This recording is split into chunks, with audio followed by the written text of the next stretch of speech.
Bismillahirrahmanirrahim. Assalamualaikum warahmatullahi wabarakatuh.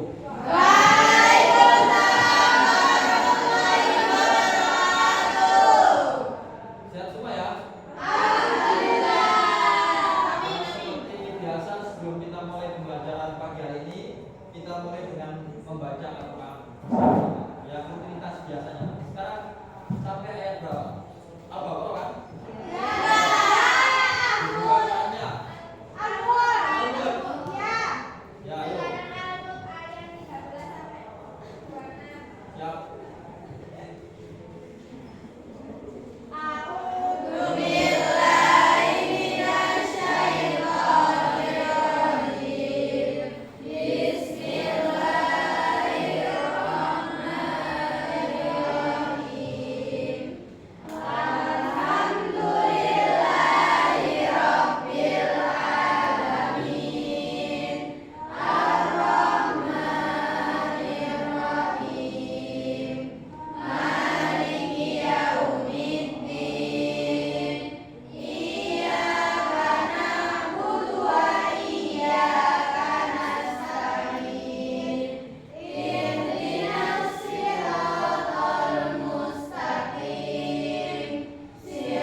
Nah, sebelum masuk materi, tak absen dulu. Alfia, ada ya. Kemudian Alifah, hadir. Bimbi, ada Pak. siap. Fitra, hadir. Fatimah, hadir. Isna, Hadir. hadir. Labibah, izin. Lomba. Pak. Kita doakan semua berhasil. Amin. Banyak. Nabila, Nadifatul Azmi, hadir. Naila, Lomba, Pak. Amin. Naura, Nurul, Nur Laili, Putri, Nur Fauzia, Rara, Zaskia, Lomba. Seli, Cinta, Siti Maulidia, Jafni, Zaimatul, Zulfa, yang ikut lomba 3 kita doakan berhasil. Amin Pak. Amin. Amin.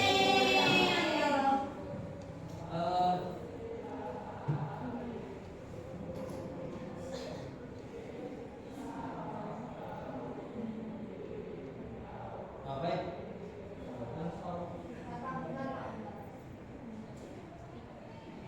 Materi kali ini kita akan membahas tentang bab yang kedua atau disebut tata cara pemulasaran jenazah.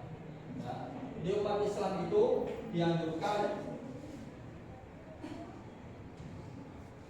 menalkin atau membimbing orang yang akan meninggal dengan mengucapkan kalimat la ilaha illallah. Nah, kalau misalkan kalian semua membuka kitab Bidayatul Mujtahid karangan Ibn Rushd bab tentang kematian, di situ ada pembahasan mengenai talqin atau membimbing.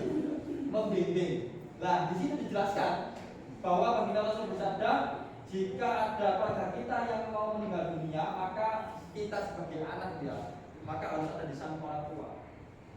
Untuk apa fungsinya? Membimbing atau mentalkin. Lalu kalimat apa yang harus kita ucapkan? Yaitu dengan mengucapkan kalimat la ilaha illallah.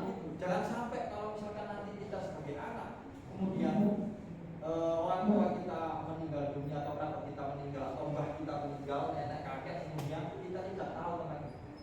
Kan ironis. Ya, kemarin saya dapat cerita itu jam 1 malam ada tetangga yang gedok pintu rumah. Tak kira dapat, ternyata minta tolong untuk dibantu mentalkin orang tuanya yang meninggal, yang mau meninggal. Itu kan ironis sekali. Seorang anak yang tidak tahu bagaimana ketika nanti keluarganya yang meninggal, dia tidak mempunyai cukup pengetahuan untuk mentalkin. Nah, sehingga kita sebagai lulusan madrasah aliyah maka harus paham tentang tata cara itu. Salah satunya adalah mentalkin. Kemudian dijelaskan juga di situ di kitab itu bahwa barang siapa yang meninggal di akhir hayatnya dengan membaca kalimat la ilaha illallah dan sholat jannah, maka dia akan masuk surga. Jadi poin pertama teman-teman harus ingat dengan kalimat la ilaha illallah. Karena di kitab Bidayatul Mujtahid karangan Ibn Rushd itu dijelaskan seperti ini. Kemudian secara bahasa jenazah berarti mayat atau jasad. Hukum perawatan jenazah adalah fardu kifayah. Tahu fardu kifayah? Tahu nggak kira-kira fardu kifayah? Tahu. Ayo, jadi apa? Jadi fardu kifayah.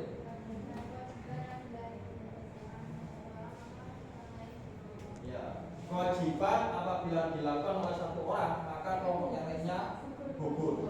Artinya apa? Kalau misalkan di desa kalian ada satu orang meninggal, ya, kemudian ternyata semuanya tidak mampu untuk memandikan, mensolati, mengkafani, mensolati, maka semuanya dapat dosa karena tidak makan. Tapi karena hukumnya fardu kifayah, sehingga kalau misalkan satu desa itu sudah ada separuh orang yang melakukan memandikan jenazah, mengkafani dan bahkan mensolati, maka yang lainnya sudah dibilang tidak apa-apa jika tidak melakukan, gitu ya. Jadi yang separuhnya itu mengurusi jenazah, yang separuhnya itu dia berangkat bekerja. Karena kan aktivitas orang kan berbeda-beda. Kecuali kalau di kampung. Nah kalau di kampung itu pekerjaannya kan hanya di ladang atau kalau di pesisir jadi nelayan. Nah ketika saudaranya meninggal, anaknya meninggal, maka semua pekerjaannya ditinggalkan. Itu sudah menjadi budaya atau kebiasaan di kampung tersebut. Tapi kalau di kota kan nggak seperti itu, ya kan? Di kota nggak seperti itu. Justru kalau teman-teman kalian semua ini ya, misalkan lihat di Surabaya atau di kota-kota besar, untuk mengurusi jenazah itu ada biayanya. Teman saya itu yang bekerja di sana, tinggal di sana, jadi marbot. Kalau ada jenazah meninggal. Kalau ada orang meninggal, kalau ada orang meninggal itu karena keluarganya nggak mampu untuk mengurusi itu, sehingga dia nelpon petugas jenazah itu bayarnya 2.500.000 minimal, artinya 3 juta. Kalau di antara orang yang kaya itu tarifnya 5 juta, dikasih 5 juta. Uang bagi orang kaya itu biasa. Tapi kita sebagai umat muslim kan merasa ironis. Masa keluarganya meninggal kita tidak mempunyai cukup pengetahuan untuk merawat jenazah tersebut, kan ironis sekali. Jadi paham ya? Ya. Iya anak-anak ya. Iya.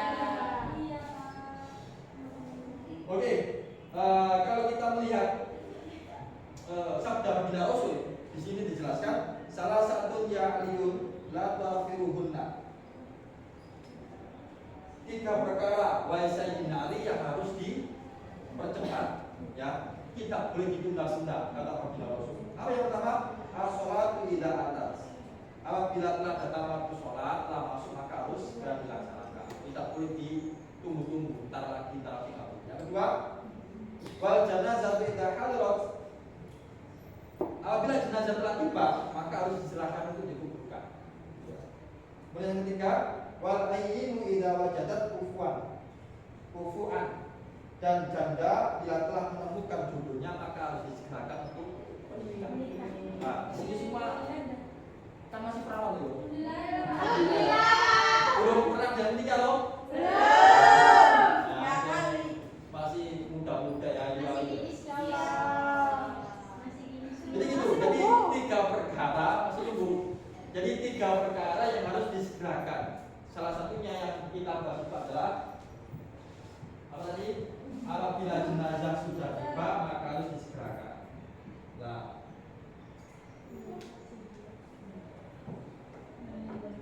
sebelum jenazah disolatkan dan dikuburkan, ada beberapa tindakan yang dilakukan umat Islam yang masih hidup. Tindakan tersebut sebagai berikut.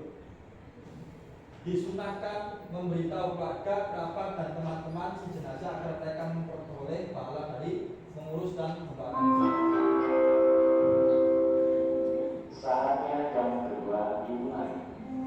Jadi biasanya kalau di desa itu diumumkan di toa musola atau masjid, sehingga keluarga-keluarga itu tetangga-tetangga tahu kalau misalkan ada tetangganya yang meninggal, sehingga mereka itu membantu untuk mempersiapkan ya, sampai menguburkan dan sebagainya.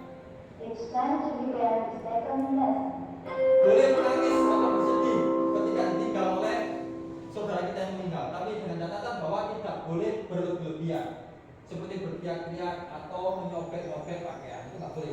Kemudian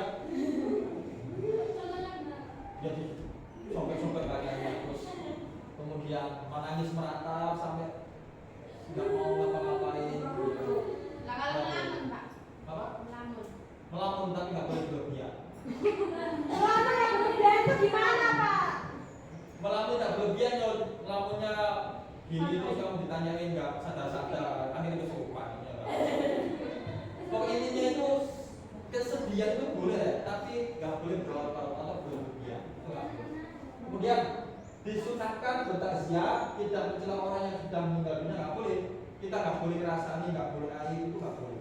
Nggak boleh ngerasani, nggak boleh membuka airnya, nggak boleh. Bahkan ketika takziah itu atau ketika sampai menguburkan itu masuk kubur itu nggak boleh berkata jorok.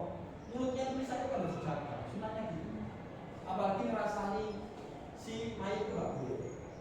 Makanya di dalam Islam itu ketika jenazah nanti mau hendak diantarkan ke kuburan, maka tokoh berwasiat bahwa jenazah ini adalah baik dengan yang menyaksikan. Di teman-teman, nah itu memang akan diaminkan oleh para malaikat. Terus aib-aib yang ada di jenazah itu nggak boleh disampaikan, jadi ditutup. Terus jika ada seorang muslim yang meninggal dunia di suatu tempat, orang muslim yang berada di tempat lain dibenarkan melaksanakan sholat gaib atas jenazah tersebut. Contoh misalkan kita mendengar kabar teman kita itu orang tuanya, salah satunya atau mbahnya itu meninggal dunia. Nah, kita yang sebagai sahabat atau teman sekelas kan tidak mampu untuk berangkat ke rumahnya karena jauh kan. Ya, maka disunahkan kalian melaksanakan sholat gaib karena mendengar kabar bahwa saudara seiman kita itu telah meninggal. Oke, next. Sebentar. Kemudian dilarang memperindah kuburan. Larangan tersebut berdasarkan hadis berikut dari Jabir berkata, Rasulullah bersabda, melarang mengecat kuburan, duduk dan membuat bangunan di atasnya. Nah, kalau yang di kuburan itu Pak, ada Ya di beton, dibangun, itu kita nggak boleh. Kalau di kecil itu kan hanya sebatas untuk memberikan tanda. Kalau ini adalah namanya siapa, lahirnya kapan, bulannya kapan. Nah, terus maksudnya yang dibuat bangunan kayak Itu di tembok, kadang dicor, di keramik, ya betul. Kalau kalian lihat itu apa namanya kuburannya orang-orang Tionghoa, itu kan bagus-bagus, nggak ada ya, jelek-jelek. ya. Mati aku. Di keramik, muamal, kadang di marmer dan lain sebagainya. Itu nggak boleh. Hah? Ada fotonya. Iya ada fotonya. Di kijingnya itu dikasih fotonya, foto bapaknya kan. Terus kasih dupa, terus di bagus lah. Nah itu yang nggak boleh tuh. Ini disunahkan seperti itu. Nah sekarang kita masuk ke materi berikutnya.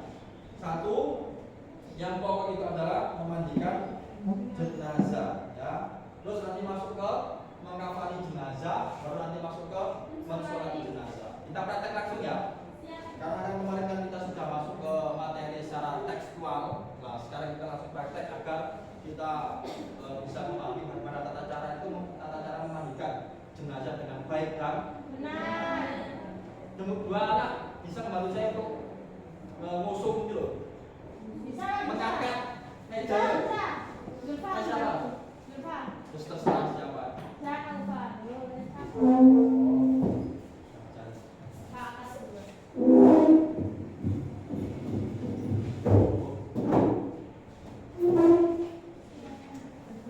Kelihatan.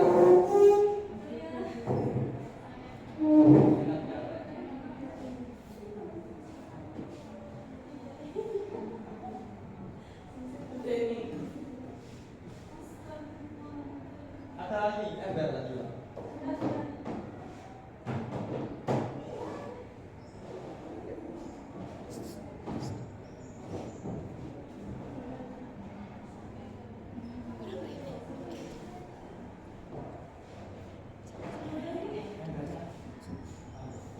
Ini ya, apa namanya? Ketika memandikan jenazah, ini nggak boleh ya. Dalam bentuk seperti ini nggak boleh, harus ditutupi auratnya. Ya, tidak boleh kelihatan auratnya. Ini harus kita perhatikan. Nah, ngeten ya. Terus harus diperhatikan juga. Kalau misalkan mau membuka, nah buka ini aja. Tidak boleh lebih sampai ke bawah. Nggak boleh. Ya sini. Oke?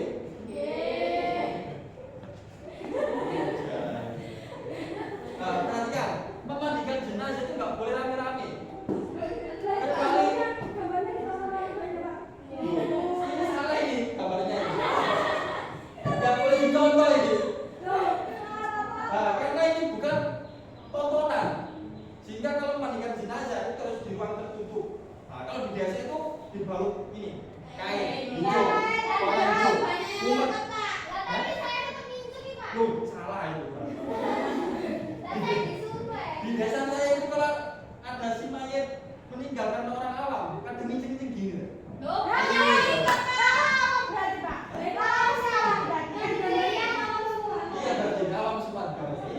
Ini contohnya nggak baik, makanya saya bukan saya tampilkan biar kalian itu paham. Berarti ini nggak boleh. Jadi memandikan jenazah itu harus dalam keadaan tertutup. Paling nggak 3 sampai 4 orang, gitu ya. Terus pokoknya nggak boleh banyak-banyak, nggak boleh rame-rame.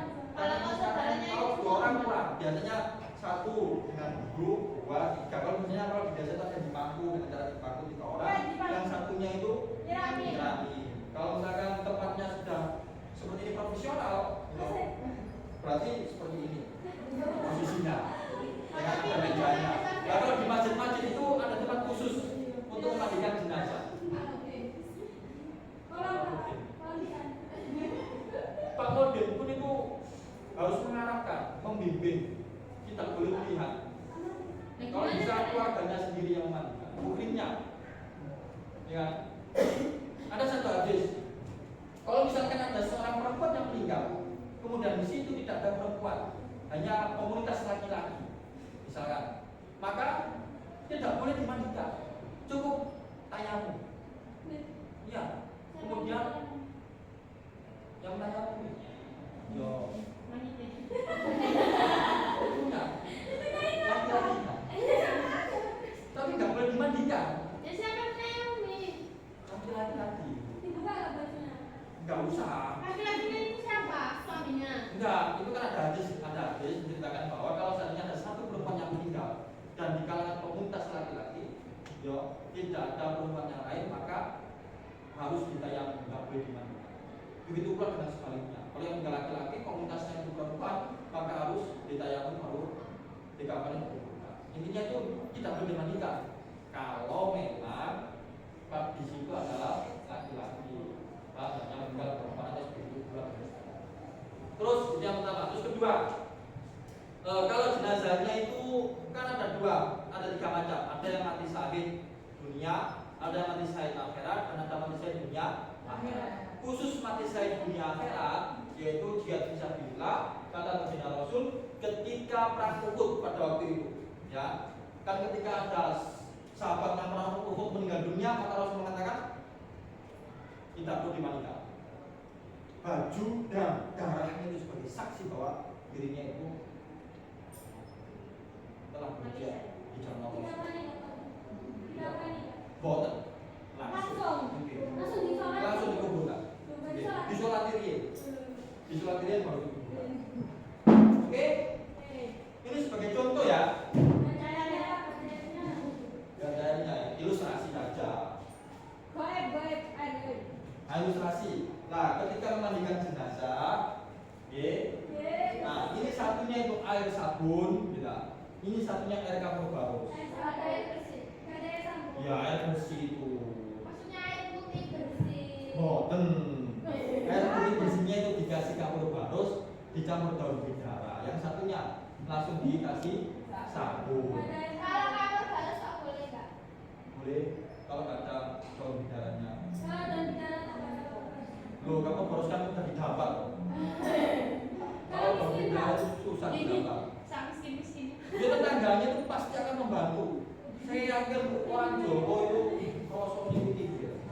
Ya, pasti akan membantu bolong-bolong. Oke? Segera, bismillahirrahmanirrahim. Ayo, 2 anak-anak membantu saya untuk. Ayo cepat, 2 anak membantu saya. Yang Sulawesi. Keliru ya, oke. Keliru ya, tidak ada namanya. Ditonton ya, Pak. Ya. Bapak, aku di mana pegang? Ada di mana? Ini ada ini. Nah, perhatikan. Ini. Coba ketika memandikan, pastikan kan memandikan jenazah. Nah, ketika memandikan jenazah itu kalau menyiram ganjil, ya, bisa 3 kali atau 5 kali. Ya, contoh. Satu jangan ada Pak. Ya, Ada sabun, ada sabun. ya, air sabun. Air bersih dulu. Ini air sabun ini. Harusnya tongin kurang 1 kira. Karena cuma 2, bisa air bersih dulu. ilustrasi ya. Oke, langsung. kali tadi itu. Ya langsung. Wajahnya nggak dibuka, Pak. Lu nggak usah nggak apa-apa, nggak apa-apa. Pelan-pelan ya. Ini pelan-pelan. Ini 3 kali harus 3 kali atau 5 kali? Satu kali Boleh. boleh. Apa? Sekali tak nggak boleh. Kan ganjil. Ya, silakan 3 kali. 5 Pak, biar nggak sakit ya Pak ya. Kena air sudah 3 Pak. Nah, ketika memberikan jenazah disunahkan dimulai dari sebelah kanan. Mana sebelah kanan? Kalau ini tidur, berarti sebelah kanan ini. Siram ini, paham nggak? Tapi itu kan punya. Oh, enggak, sini. Berarti balikan. Terus gitu ya. Terus kemudian harus memakai sarung tangan. Ini dikasih sarung tangan yang kayak di dokter itu ya. Iya.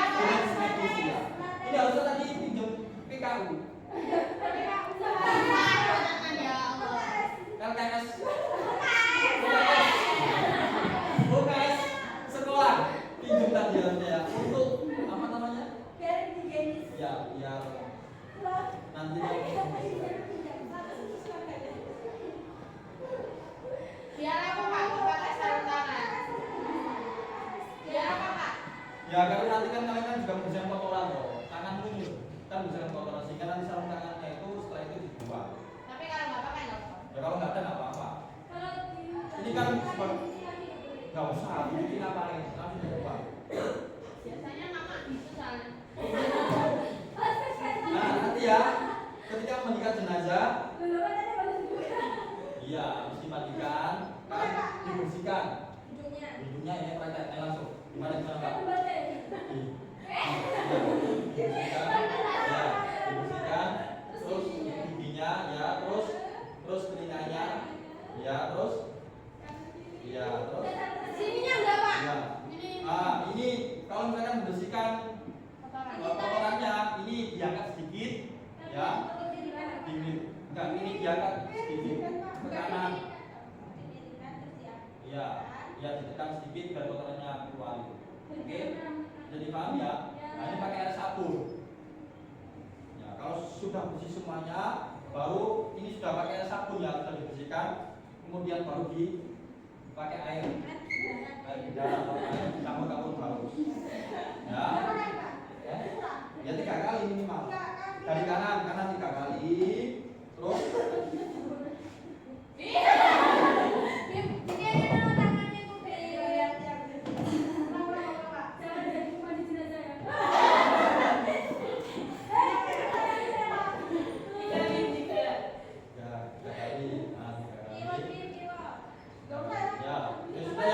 Kapan sini ya? Nah ini nanti dibersihkan semua kakinya, semuanya dari jembatnya dan bahkan sebelum memandikan kalau bisa dipotong ibunya juga.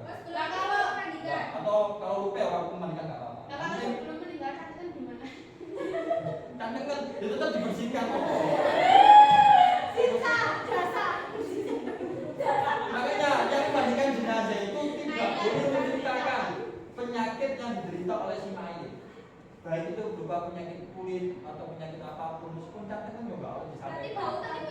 Nggak boleh.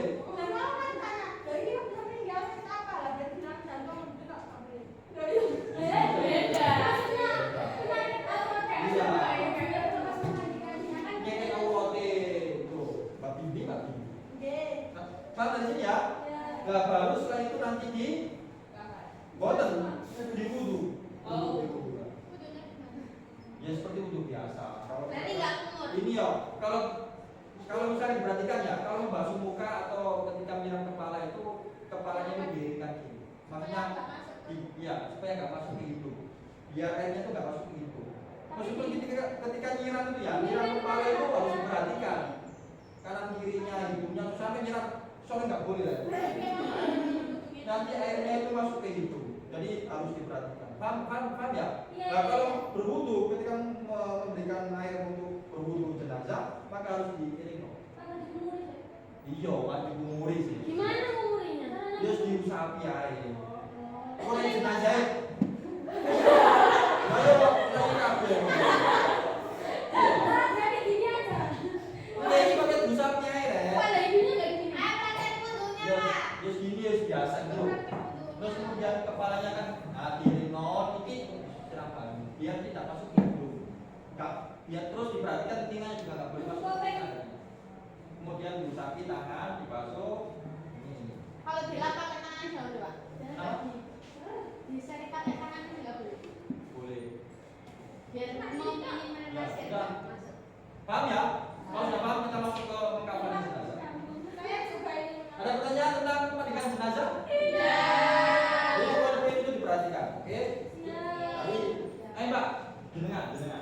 Siapa namanya? Ya Allah, nama indah sekali namanya. Gun, Gun. Ternyata sampaikan Gun. Salah satunya apa poinnya? Satu. Yang diingat Gun. Memandikan kenapa? Tidak boleh.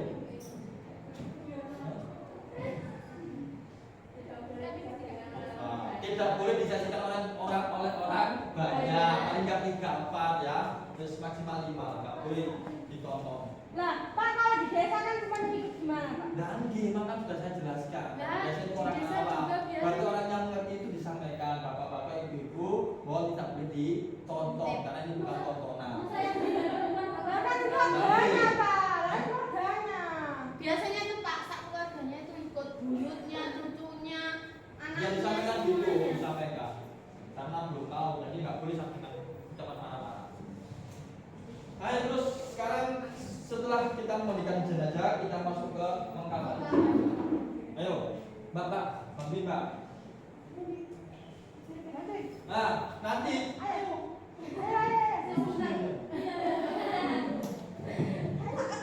ayo. Nah, ini nanti kan diangkat. Posisinya kan jenazah sudah dimandikan ya. Dalam posisi seperti ini, Rek. Nanti kan ini kan kainnya kan basah. Ya, nah ketika basah itu kamu ganti dengan kain yang kering, dikasih handuk kemudian diganti dengan kain yang kering, paham ya? Nah setelah diganti dengan kain yang kering, baru nanti diangkat, monggo diangkat. Mana ini? Diangkat, awal, diangkat, wis, diangkat sih, wis, wis ya, wis, kamu angkat sama keluar. Sebentar, bantu saya, ini kita pakai, ini ya.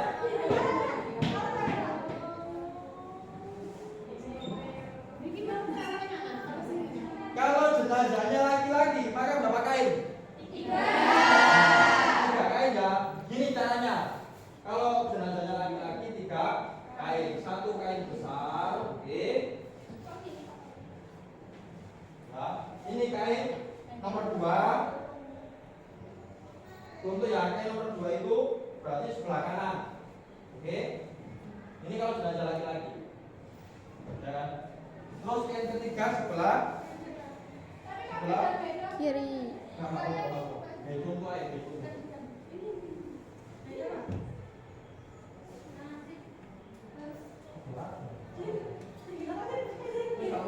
Ini sebelah kanan ya, nomor 2. Terus nomor 3 sebelah Kiri. ini kalau jenazahnya laki-laki berarti 3 Kain.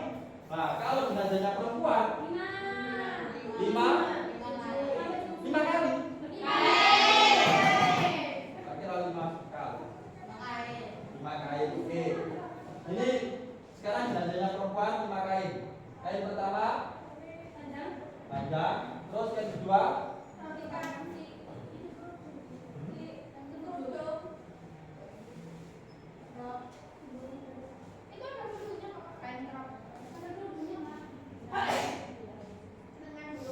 dengan dulu. Nah, terus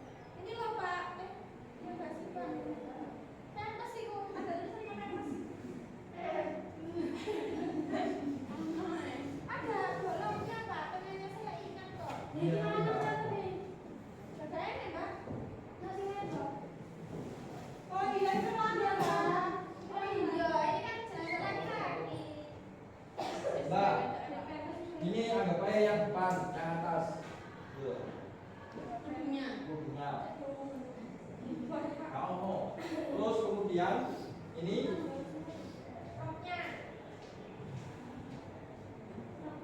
roknya, terus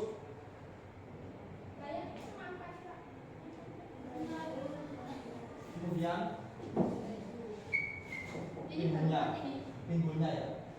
Iya.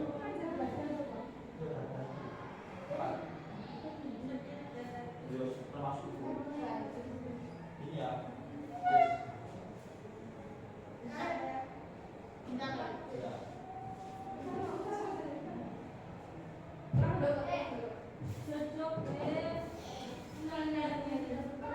Agak menyesal. Sebawah.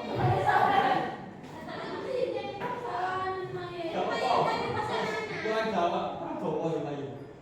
Gitu. Tapi yang kedua ya, ada yang ini, ada yang apa namanya? Yang terakhir itu bentuk pempes. Jadi ini itu misalkan ini ya dibalutkan ke kemaluannya ya. Yang terakhir itu bentuk ikannya seperti itu. Ya, maksudnya nyusunnya itu lakunya seperti itu. Nah ini jarinya nggak dibuang. Nah, ini ya ketika jalannya dibuang nanti ini kan seperti ini, terus dikasih apa tadi? Wangi-wangian, terus parfum, terus apa lagi? Kapur halus, kemudian dikasih kapas, ya. Kapas ini dikasih di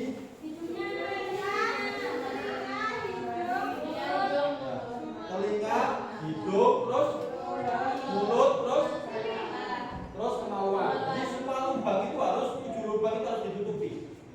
Ya, nggak boleh tidak. Semuanya harus ditutupi. Mulut, hidung, mata, telinga. Nah, itu kemaluan. Oke? Oke. Paham dari sini? Nah, ketika nanti apa namanya ini? Membalut ini, membungkus dengan kain kafan, maka tidak boleh dilihat. Tidak boleh terlihat auratnya. Ya, nanti ditarik dari bawah. Oke ya. Kemudian tangan, kaki itu kan ini kan dicangkak, jempol itu. Jempol ini kan dicangkak dengan disatukan biar bukit banget. Nah, ya enggak ya apa-apa biar mudah biar enggak ngomong. Nah, kemudian tangannya itu kalau mazhab Imam Syafi'i boleh lurus, boleh seperti ini ketika sholat. Jadi tangan kiri kanan. Dan sholat itu. Tapi seringnya di mana? Ya ini boleh, ini boleh. Seringnya di mana?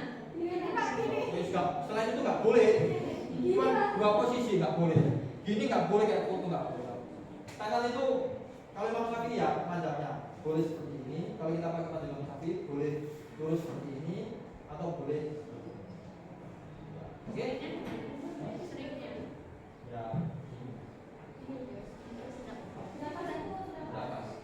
Oke ya? Paham ya? Nah, baru kemudian Ini udah gini kan tadi? belum baru ini rubungnya ini dibaca.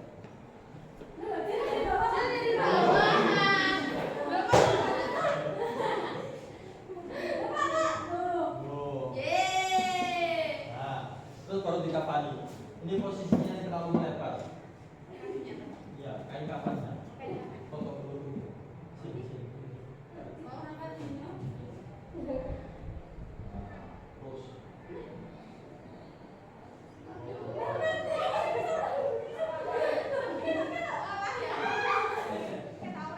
Terus rubungnya.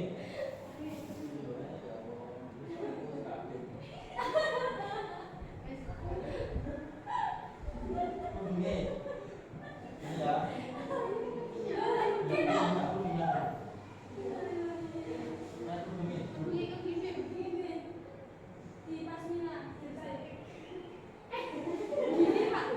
Enggak, kerudungnya itu ini, kepalanya itu. Iya, harusnya ini apa namanya lubang, ya kan? Berlubang, terus dimasukkan ini, terus kepalanya terbuka, paham nggak? Harusnya gitu, berhubung ini mau tak shopping untuk dimarahin orang. Ilustrasi gitu ya, gini ya. Kalau nanti data yang rapi, baru ke sini. Baru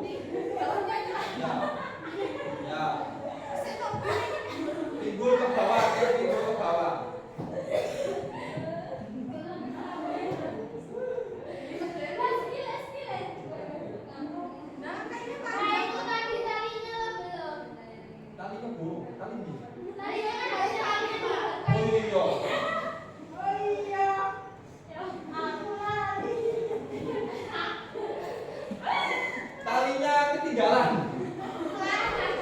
Ini sebelum kain kafan digelar, berarti talinya harus ditaruh di bawah ya. Enggak piring loh. Saya dikabarin Mas. Yang jelas lembaran kain kafannya posisinya diingat-ingat ya. Terus berapa lembarnya? Nah, sebelum kain kafan itu ditata yang rapi, berarti talinya ya harus sesuai tempat posisi. Siap. Oke? Sak tangan ya, Pak. Ya, wis. Intinya gitu.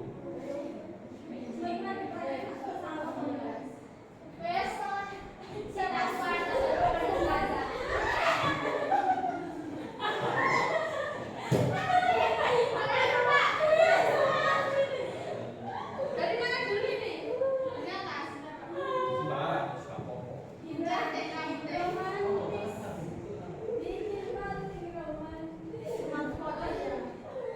Bang, ada pertanyaan dari sini? Berapa ini talinya berapa? 3 wis pokok.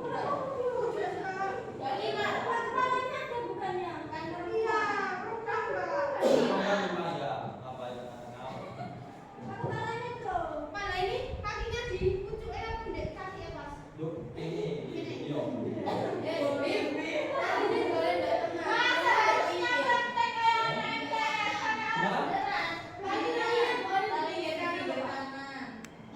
Iya, talinya pinggir kanan.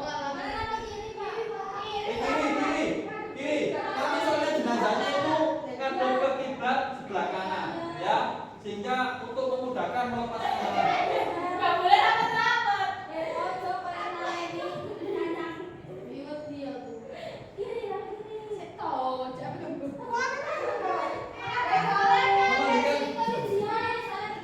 Mbak, ini lah.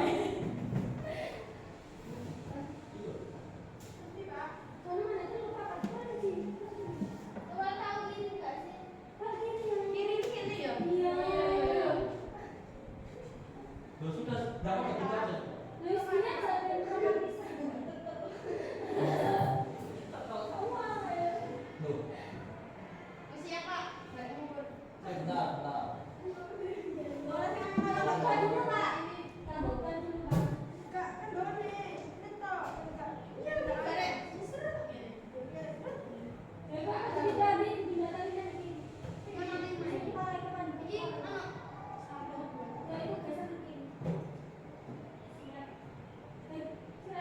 Nah, kemudian ada pertanyaan. Kalau misalkan setelah dimandikan terus keluar kotorannya, paham ya? Maka harus dimandikan ulang.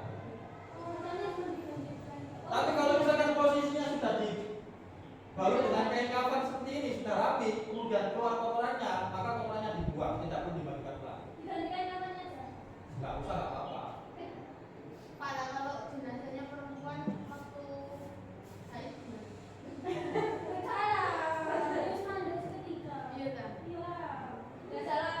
Ini ya, jenazah beragama Islam dijabat tubuh walaupun sedikit, bukan bayi yang lahir prematur atau belum sempurna, tidak mati secara sahih, yaitu mati membela agama Islam.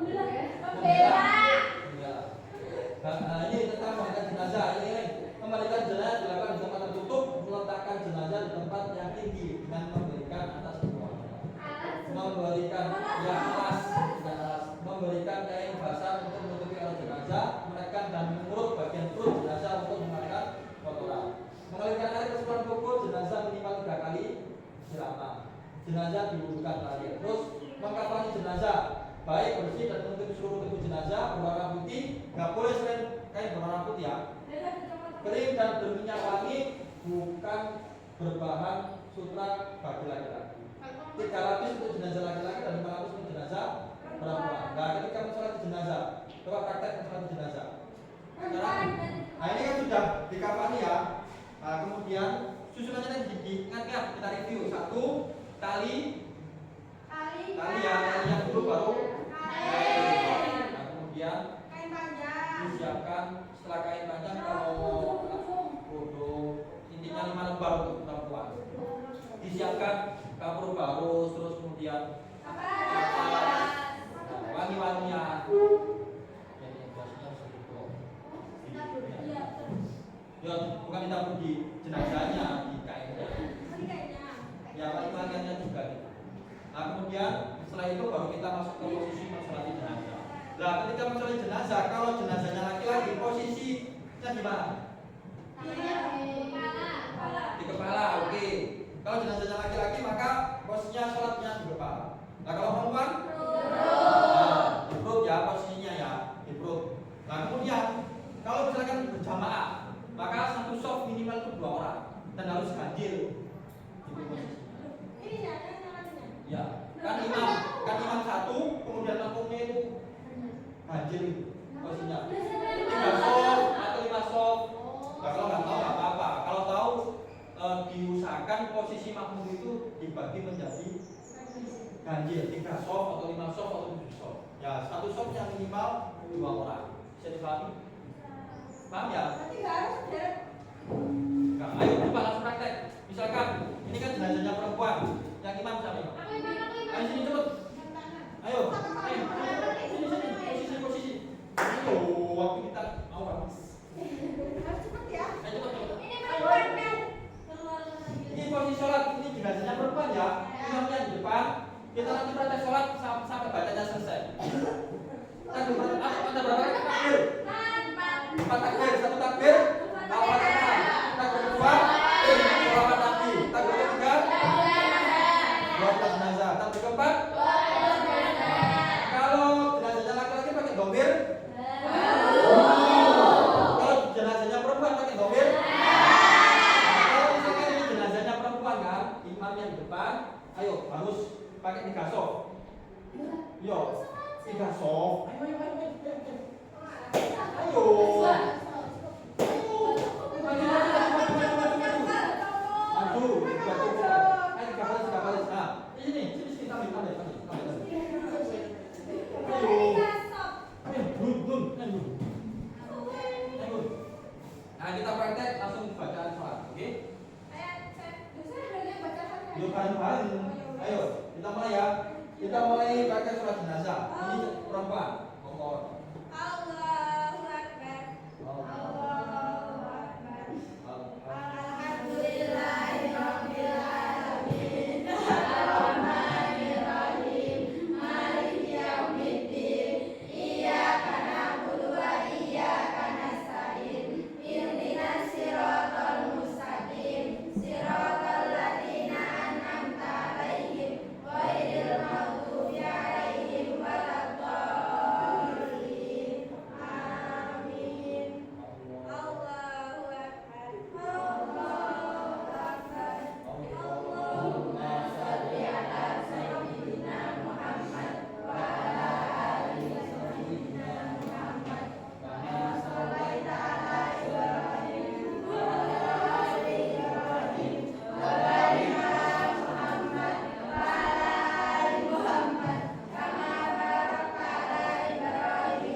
Yang jalan kaki itu kan ya.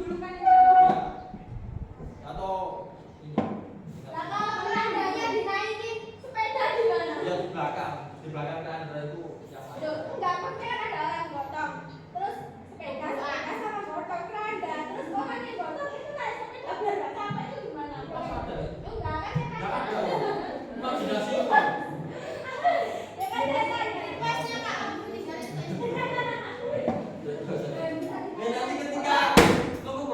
jenazah, ketika menguburkan jenazah ya, ini kan miring sebelah kanan, ya, miring sebelah kanan. Ini talinya nanti dilepaskan, oke, dilepaskan.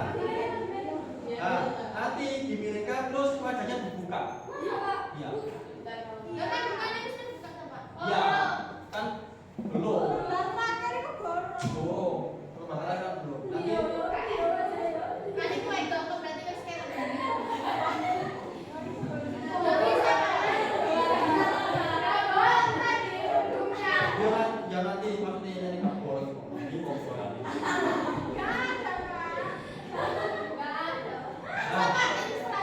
Ilustrasi, yo ilustrasi. Nah, nanti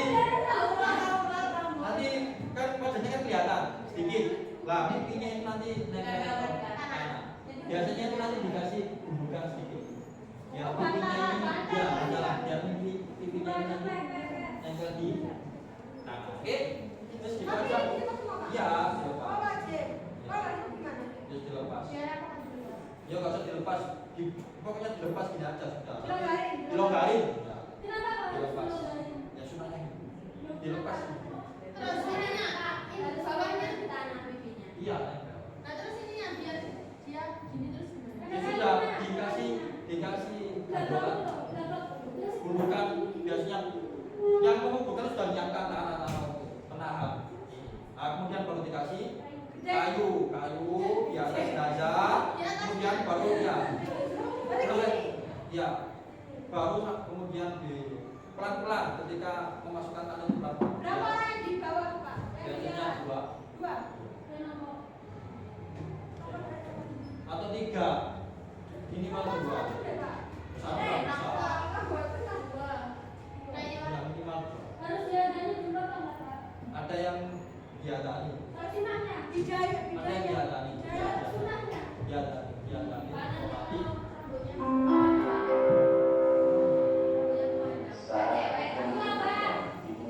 ya enggak kan sudah ditata rapi loh. Cuma kan bukanya enggak semuanya, cuma dikit. Semuanya,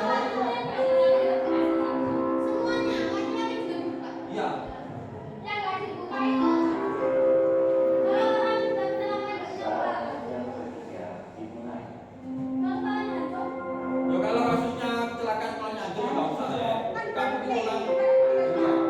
Enggak harus tetap di cover, cuma kan itu kan sudah dibersihkan, disiapkan ketika di rumah sakit loh. Jadi di rumah itu sudah dalam bentuk seperti ini sudah. Kalau benda-benda kecelakaan, muka hancur atau apa itu seperti itu. Jadi tinggal lagi sama mobil. Iya. Jadi kondisional. Ya kan kepalanya hancur. Terus kalau laki-laki, lagi nanti gimana? Kan nggak ada kepala. Jadi tetap posisinya seperti itu. Malu tingginya.